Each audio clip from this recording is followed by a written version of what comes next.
picture a curtain. The bottom edge follows a wiggly path on the floor, while the top edge follows a wiggly surface above it, rising and falling however high that surface is at each point.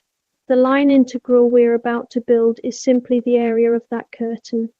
If the path only moves in the x direction, or only in the y direction, this is just a normal single variable integral, nothing new. But if the path bends in both directions at once, we need a new method, the line integral.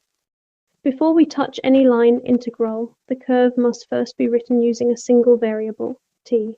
Think of t as time. As t ticks forward, an imaginary point walks along the curve, tracing it out. So step 1, always, is to parameterize the curve. We write r of t equals x of t times I plus y of t times j. Now picture chopping the curve into many tiny straight pieces. Each tiny piece has a small length, which we call d's. Above each tiny piece of curve stands a thin flap of curtain, and its height is the value of f at that point, f of x and y. Add up all of these tiny flaps, all along the curve. As the pieces get infinitely thin, this sum becomes the line integral.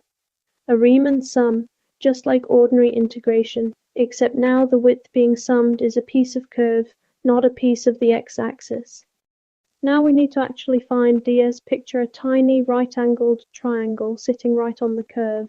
One leg of this triangle is a tiny step in x, which we call dx. The other leg of the triangle is a tiny step in y, which we call di. And the diagonal, the piece hugging the curve itself, is exactly ds.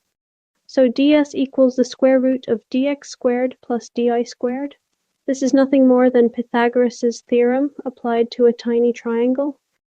Now, once the curve is parameterized as x of t and y of t, we can rewrite dx as x prime of t dt and di as y prime of t dt.